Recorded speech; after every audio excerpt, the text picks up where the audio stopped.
हमारे परिषद महाराज को ऐसे ही हमेशा बनाए रखे, क्योंकि हम जब से आए हम तब से ऐसे ही देख रहे हैं और हमेशा ऐसे ही बने रहे। इन लोगों में ऐसे ही प्यार बढ़ा रहे जो हर साल ऐसे ही भागवत का कार्यक्रम होता रहे।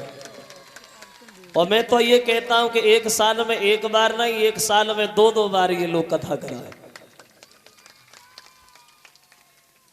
तो आप देखें भाई, थोड़ी देर जल्दी जल्दी में सुदामा से जब पत्नी ने पूछ लिया, महाराज दुखी तो वो रहते जो पाप करते हैं, और मैंने कभी कोई पाप नहीं किया, लेकिन भगवान हम इतना कमजोर काय को बना रहा है। तो सुदामा को पुराना ध्यान आ गया और कहने लगे, भामिनी इसमें दोष तुम्हारा नहीं, दोषी हम, जो आज द्वारकाधीश बने बैठे ही हमारे बचपन के मित्र, अपने अच्छे कर्मों से वो राजा और मैं भिखारी बन गया। हम एक ही गुरु के शिष्य भामिनी, एक ही साथ पढ़े हम दोनों, लेकिन हमने भगवान से झूठ बोला और उस झूठ का भुगतान तुम्हें भी करना पड़ रहा है। तो भामिनी ने जब ये सुना कि भगवान से झूठ बोला, तो भामिनी ने उत्तर दिया, प्रभु भगवान से झूठ बोल के जीवन में सुख चाहते हो, कभी नहीं मिलेगा।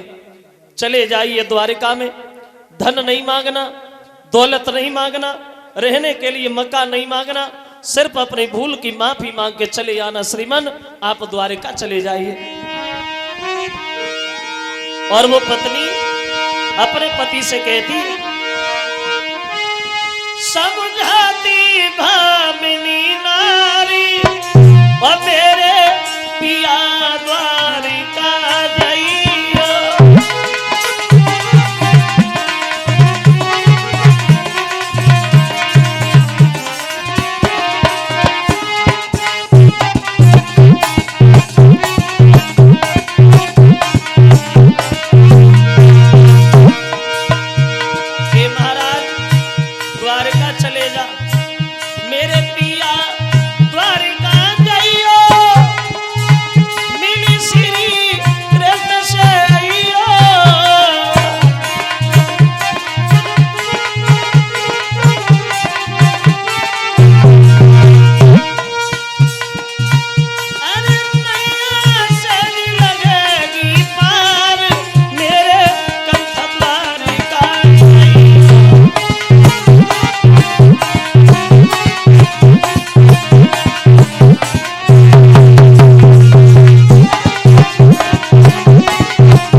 दौलत नहीं मांगना, रहने के लिए मकान नहीं मांगना, सिर्फ अपनी भूल की माफी मांग के चुपचाप चले आना।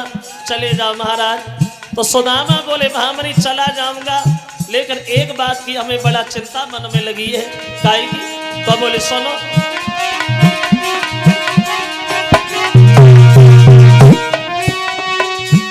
गुरु पिता मित्र के घर में जब कोई जावे, छोटी मोटी भेंट संग ले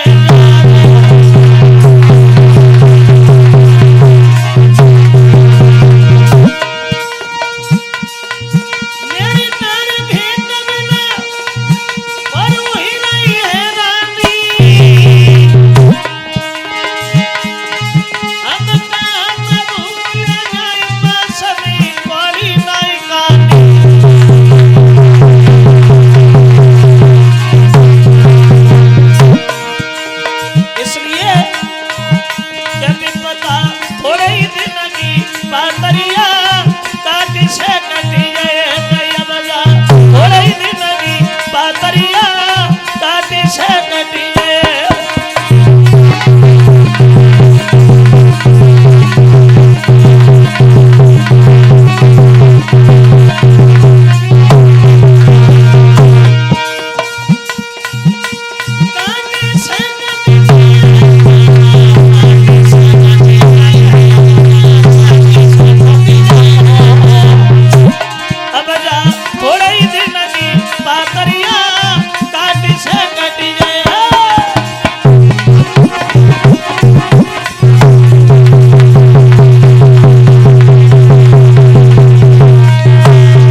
जाएंगे भामनी, लेकिन चिंता एक बात की खटक रही है, गुरुपिता मित्र के घर में जब कोई जाए तो कुछ ना कुछ भेंट में जरूर ले जाए।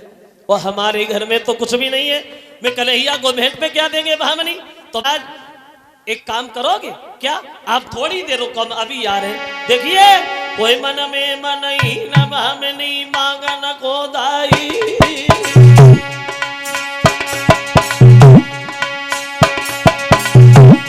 अरे कोई मन में मन ही न भामनी मांगन को दाई, और थोड़े से चावल लेके पति के जोरी आई, फटे से कपड़ा में बांध दे,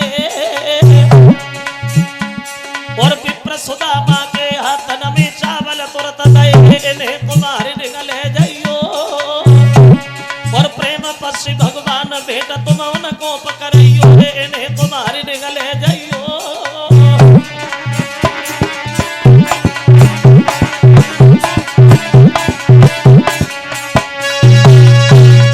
कुछ नहीं मिला, थोड़े से चावल ही मिले गए, फटे से कपड़ा में बांधे, पति के हाथ दिए, महाराज इन चावलों को आप ले जाइए। देखिए, चले हैं जिस समय सुदामा, तो भामिनी चलते समय अपने पति से बात और कहती, महाराज एक हमारा काम और कर देना। क्या?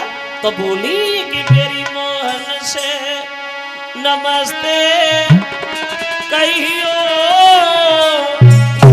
उन संग ही बुलाए ले आइयो, मेरी श्याम सो नमस्ते।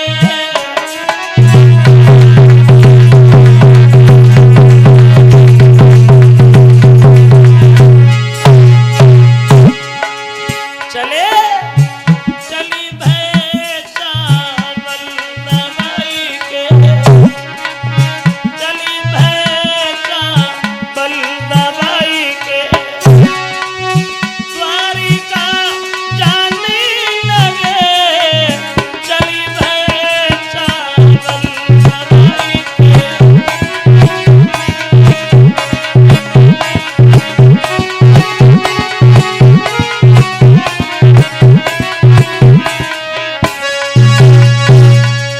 चले सुदामा अपने बचपन के मित्र कन्हैया से मिलने के लिए वहां। देखो, फटी सी धोती है, नहीं पता हमें कुछ मिला या नहीं मिला।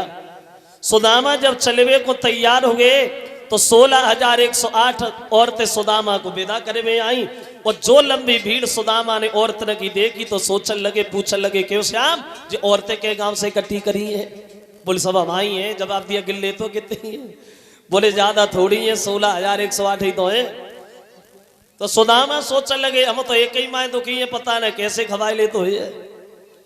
फिर सोचा, बड़ा परिवार, अगर चलते समय 5-5 रुपया भी दक्षिणा में दे दिए तो ढेर लग जाएगा, गरीबी दूर।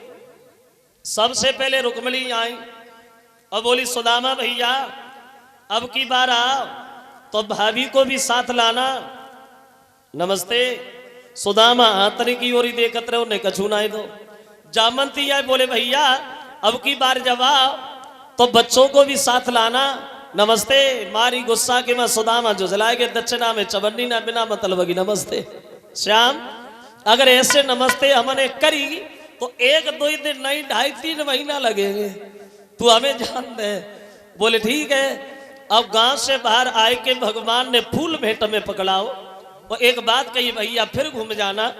अब कन्हैया तो लौटे आए, वह फूल को देख के सुदामा जो जलाए गए, जब फूल को ओढ़े, बिछाए, खाए, का घरे ले जाए। हम पहले जानता, हमें देखा दिए पराई घर में माकल खाए के तो बड़ो हो, 2-3 मुट्ठी चावल लाए, पता न कब को भूख करे वे सब चमिले। बालापन के मित्र हो कहा दे असराप, और जो भगवान हमको दयो बस सोई लीजे आप। सुदामा ने सोची, हम पे गरीबी दे रहे हैं, लेकिन वे 2 लोग जो दिए थे वो वापस हुए।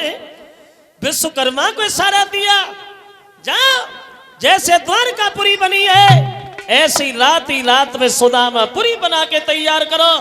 रात ही रात में बड़े सुंदर सुंदर महल बन के तैयार हो गए। माँ सुदामा जब घर पे आए तो घर नहीं पहचान पाए, तो सुदामा बैठ करके रोने लगे, कन्हैया मैं तो लुट गया।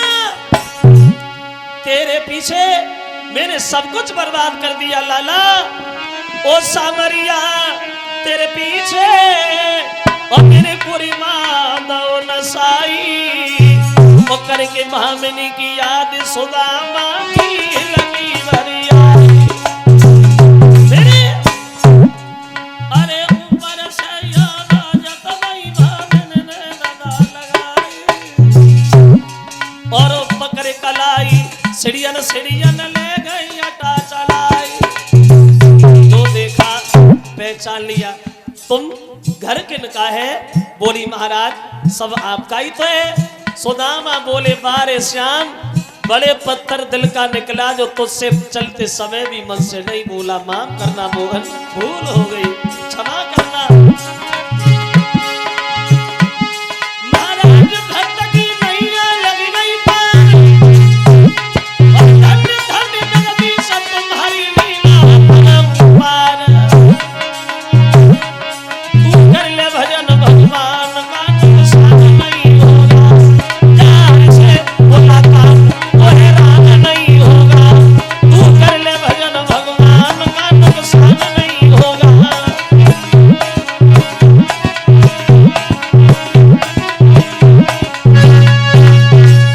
इस तरह से कन्हैया ने सुदामा की गरीबी को दूर किया है। अब देखे इधर जहां कथा का 7वां